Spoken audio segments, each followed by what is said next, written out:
Buenos días, soy el doctor Armando Ramírez. Vamos a platicar hoy en relación al puerperio y sus complicaciones. Se considera el puerperio como definitivamente restablecimiento paulatino anatomo-funcional de todas las modificaciones gravídicas.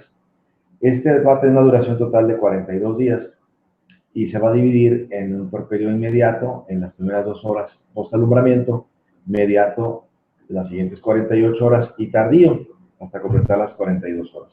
Esta subdivisión tiene que ver con sus mecanismos fisiológicos y las complicaciones que puede tener la paciente en esos momentos del puerperio.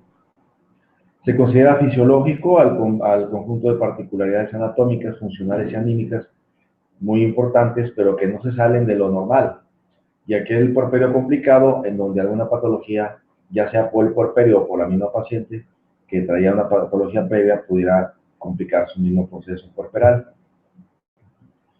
Se considera un puerperio fisiológico cuando el sistema endocrino va a equilibrar, disminuyendo súbitamente el estrógeno y progesterona, así como el estrógeno placentario. Por otro lado, la glándula hipófisis va a aumentar la prolactina para la lactopoiesis. Por el lado del aparato cardiovascular, va a volver su gasto cardíaco a la normalidad, se va a restablecer el volumen sanguíneo que estaba expandido en 15 días y las resistencias vasculares periféricas que se encontraban totalmente abolidas van a regresar a su estado normal en un periodo considerablemente corto.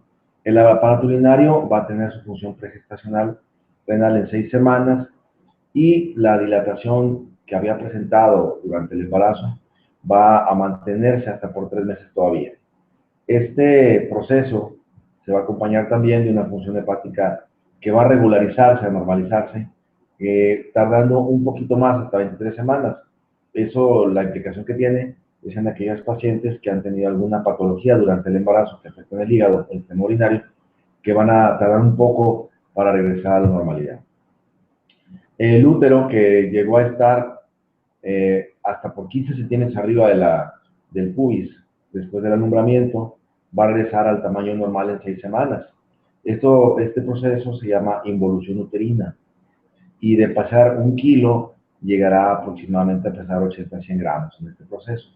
Su cuello, el orificio interno, se va a ocluir al 4.º día, va a tener su longitud de 3 centímetros en la segunda semana y al término de los 40 días va a tener prácticamente todas las condiciones que tenía antes del embarazo. La decidua, esa capa que sirvió para la buena adhesión de la placenta, se va a descamar progresivamente. Los vasos se van a trombosar, generando fibrosis, reabsorción y esa secreción tan característica de los 40 días que se produce posparto, que se llama loquio. El puerperio patológico es aquel que se sale de lo normal. Los procesos patológicos pueden aparecer en cualquier momento durante el puerperio, desde los primeros minutos hasta los últimos días del mismo, y van a tener varias características. En el caso de la infección puerperal, esto ocurre aproximadamente en el 2%, es bastante frecuente que se compliquen las pacientes con infección, y van a tener varias etapas. La primera es la infección, la bacteriemia, puede ocurrir una sepsis leve o intensa, generar un shock séptico o generar hasta una disfunción orgánica múltiple. Lo más frecuente es que no pase de una decidomiometritis y básicamente nuestro objetivo es que no se presente. Por lo tanto, el tratamiento inicial debe ser la profilaxis. Esta se va a llevar a cabo con una adecuada atención que debe incluir desde el control prenatal, asimismo como los antibióticos profilácticos que podemos utilizar y que pueden ser hasta medicamentos de amplio espectro, como por ejemplo aplicar las 3 dosis usuales de cefalosporina. En el caso de que ya se presente una decidomiometritis, hay que dar tratamientos con antibióticos de amplio espectro a alta dosis, como puede ser la gentamicina penicilina, y se pueden agregar clindamicina metronidazol si sospechamos que hay anaeróbicos involucrados. En caso de que haya sospecha de restos placentarios o tejido oral retenido, se debería hacer un legrado uterino instrumental bajo anestesia para eliminar ese problema. La tromboflebitis pélvica séptica es una de las complicaciones más temidas y cuando se llega a presentar habrá que agregar además heparina o anticoagulantes orales por bastante tiempo para evitar que estos trombos sépticos se diseminan por todo el cuerpo. Se agrega además clindamicina y amikacina, y cuando se presenta una peritonitis o absceso pélvico, puede ser necesaria la cirugía. 7% de las histerectomías obstétricas van a ser necesarias por infección. En cuanto a la hemorragia puerperal, es uno de los procesos más temidos y una de las 2 o 3 causas de mortalidad materna más frecuentes. Pueden ser generados desde un principio por una atonía uterina, ya que hay una falta de contractilidad posparto, generando esto una presencia del sangrado.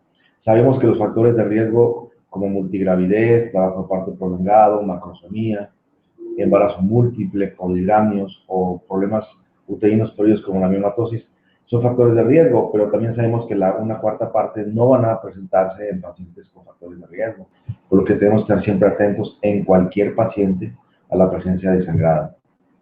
Se va a presentar en forma súbita, debe descartarse inmediatamente la retención de cualquier resto placentario y se utilizarán todas las maniobras que tenemos como oxitóxicos, ergonovínicos, bisoprostol.